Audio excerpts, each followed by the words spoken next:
everyone, happy Independence Day to you all. I am Juhi, a dietitian and a diabetes educator. Today I am here to talk to you about vegetarian diet, the connection of which actually comes from ancient Indian civilizations. There can be multiple reasons why people follow vegetarian diet, but there are 4 common factors that people follow vegetarianism based on those behaviors. Number 1 is religion. Many religions promote vegetarianism, but mainly Hinduism and Buddhism have that as their founding factors. Second is ethics. People may love animals or may worship them. So example, PETA org followers, they may be following ethically the vegetarian. The next one is environment, which mainly is related to the food availability, where you live in, what foods are available, and what majority of the people are eating in your neighborhood or your surroundings. Example, coconut is more readily available in southern part of India and is grown more over there, while wheat, being a staple crop of north, is more popular in northern part of India. And last but not the least, health. This context mainly is true when a medical condition warrants you to follow a vegetarian diet. So if we dig down the history lane, we can find the roots of vegetarianism deep rooted in the ancient Indian civilizations, but the actual documentation began when the vegetarianism crossed the Indian subcontinent boundaries and moved across the various cultures of the world. Pythagoras, we all have probably heard this name before, but not many of us know that he is known as the father of vegetarianism. He actually promoted vegetarian eating in 6th century BC. Vegetarianism then picked up popularity in Western world only about in 19th century. That's when the vegetarian term was coined, around somewhere in mid-1800s. There are different types of vegetarians in the world. We can classify them into a couple categories. Here are some of them.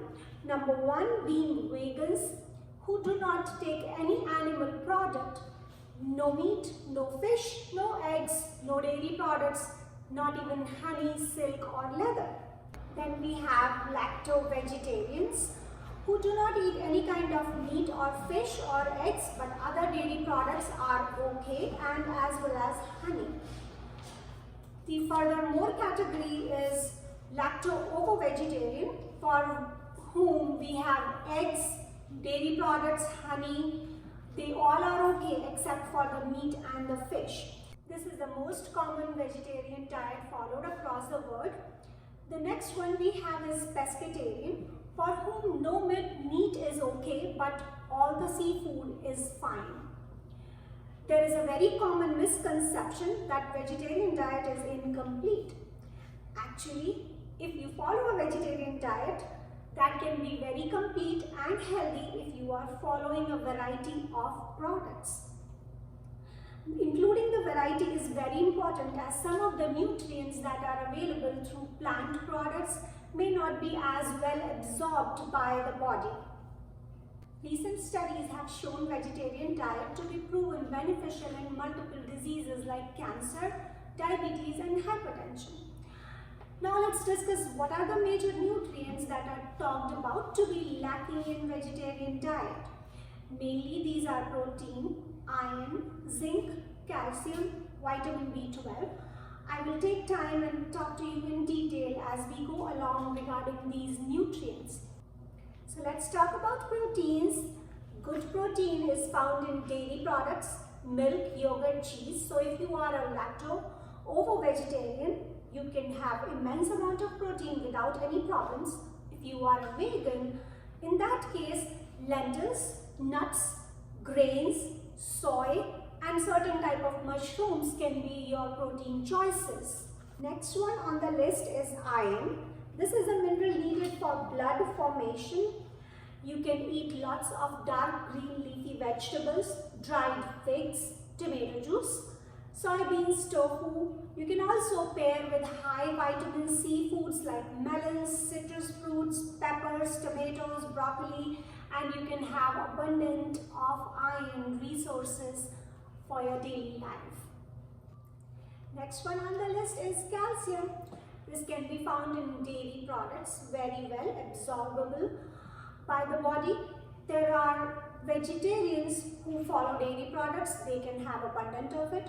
If you are a vegan, you can choose vegetables like bok choy, collard greens, almonds, fortified breakfast cereals, and you can complete your daily requirement of calcium. However, at some point you may need supplementation because these sources may not be very well absorbed. But you can definitely get daily requirement of calcium by choosing variety of different vegetarian products which are rich in calcium. Calcium is also related to vitamin D, so majority of the foods that are supplemented with calcium most likely are going to be supplemented with vitamin D as well, because they both go hand in hand for body's absorption. We can also make vitamin D if we are in sunlight for more than half an hour a day. But how many of us actually are in sunlight for more than half an hour a day? Not many. So we definitely need to eat more fortified cereals, cow's milk, or fortified orange juice, or egg yolks, which most of us probably prefer throwing out, but they are a good source of vitamin D. Another important one is iodine, which is very important for healthy thyroid function. It also regulates metabolism. It is not found in many of the plant products. It is rich in the dairy and seafood, but most of us usually get it through the salt. So if we are taking salt iodized, we can definitely meet our requirements of iodine for the daily needs. Another one is vitamin B12. It is mainly fortified in certain cereals and grain products. Cow's milk has it, eggs have it, so if you are taking those, you are getting some vitamin B12.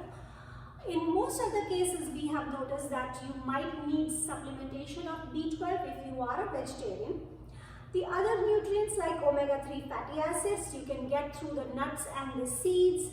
Vitamin A can be taken in through the green leafy vegetables. So majority of the nutrients that we have heard talked about can actually be taken in through the food, except for one or two which may need supplementation. So my suggestion is to eat a lot of variety of foods, including dairy products, grains, vegetables and fruits, nuts and seeds, and include as many categories possible in your daily diet to follow a complete healthy vegetarian diet. If you have any questions, please contact the organizers of this program. They have my contact info. I'll be happy to answer any questions that you may have. Thank you.